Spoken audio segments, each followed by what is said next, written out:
রহিম। রহিম একজনের নাম, একটা ব্যক্তিকে স্পেসিফিক ভাবে বুঝাইছে, তার মানে এটি কি প্রপার নাউন। একটা ব্যক্তিকে স্পেসিফিক ভাবে বুঝাইছে, তার মানে এটি কি প্রপার নাউন।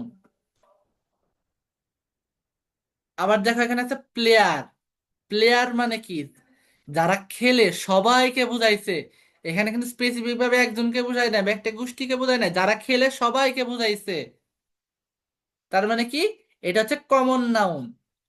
প্রপার নাউনের সমষ্টি কমন নাউন।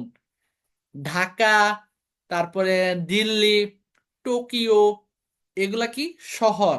কিন্তু যখন আমি বলতেছি যে কান্ট্রি, তখন কিন্তু দেশ, ইউনিফর্মলি বলতেছি। বা যখন বলছি সিটিজ, তখন কিন্তু সব সিটিকে বুঝাইতেছি, ওগুলো কিন্তু কমন নাউন। কিন্তু যখন স্পেসিফিক ভাবে একটা বুঝাইছি, তখন সেটা হচ্ছে কি প্রপার নাউন।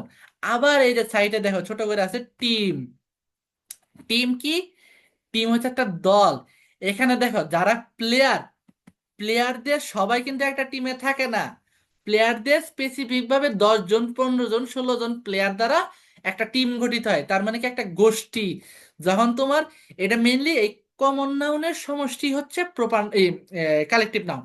কিন্তু এখানে আসলে সবাইকে বোঝায় না, এর জন্য আমরা এটা আসলে কমন নাউন বলতে পারি না। টিম, কমিটি, জুরি, এগুলো হচ্ছে কালেকটিভ নাউন। দেখো এখানে একটা কথা, কালেকটিভ নাউনকে কিন্তু কখনো প্লুরাল করা যায় না, এস বাই এস লাগানো যায় না। এখন তোমার মাথায় প্রশ্ন আসতে পারে, ভাই আমি তো অনেক সময় টিমস তো কথা বলে থাকি, আর্মিস তো বলে থাকি, এখন এস যে লাগাইলাম, ক্লাসেস তো বলে থাকি, বা এই টিমস তো এস তো লাগাইলে অনেক সময় তো ওয়ার্ড হয় বা বাক্য হয়। দেখো যখন তুমি কালেকটিভ নাউনের সাথে এস বাই এস যুক্ত করতেছো বা প্লুরাল করার চেষ্টা করতেছো, তখন আসলে ওইটার কালেকটিভ নাউন থাকবে না। যখন প্লুরাল করবে তখন ওটা হয়ে যাবে কি কমন নাউন। যখন কালেকটিভ নাউনকে প্লুরাল করা হয়, সেটা হয়ে যায় কমন নাউন। বুঝছো? যখন টিমস বলে ফেলো না, তখন সবগুলা টিমকে বোঝানো হয়, এর জন্য এটা কমন নাউন হয়ে যায়। তো ঠিক আছে, আমরা একটা লাইন দিয়ে মোটামুটি আমরা নাউনটা বুঝে ফেলাম। তো এখন আসো আমরা এখানে আসি, যে কালেকটিভ নাউনের পরে সাধারণত সিঙ্গুলার ভার্ব বসে, কিন্তু ভিন্নতা বোঝালে প্লুরাল। যেমন the jury dash giving its verdict today. The jury is giving its verdict today হবে। কেন ইজ হলো? এই জুরি, জুরি মানে কি আদালতে জাজের, খুব সম্ভবত আমার যতটুকু নলেজ, আদালতে জাজের যারা সমর্থক প্যানেল বা একটা প্যানেল থাকে, উপদেষ্টা মণ্ডলীর মতন, সেখানে কয়েকজন লোক থাকে যারা মিলে একটা ডিসিশন দেয়। যখন তারা একটা সিঙ্গেল মানে একটাই রায় দেয় যে এই আসামিটার ফাঁসি হতে হবে, সবাই বলছে যে এই আসামিটা ফাঁসি হবে, তখন কি হবে? ইস হবে।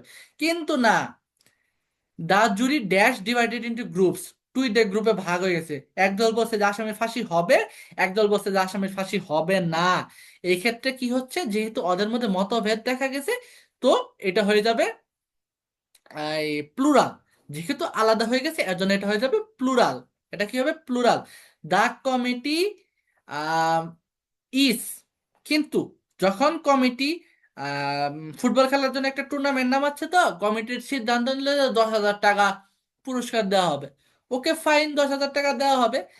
যে কমিটিতে সবাই মিলে এই ডিসিশনটা নিচ্ছে, তখন তখন ইজ বলবে, তখন সিঙ্গুলার হবে। কিন্তু দেখো কমিটির 10 জন বলতেছে যে আমরা 10,000 দিব, কয়েকজন বলতেছে যে না কম হয়ে যায় 15,000 দিব, কয়েকজন বলতেছে যে না 8,000 দিব।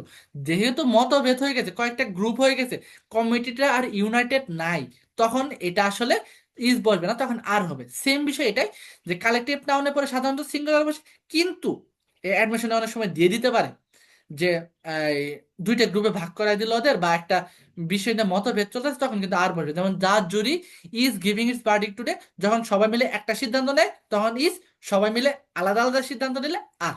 সিম্পল। তারপর কি, অ্যাডজেক্টিভের পূর্বে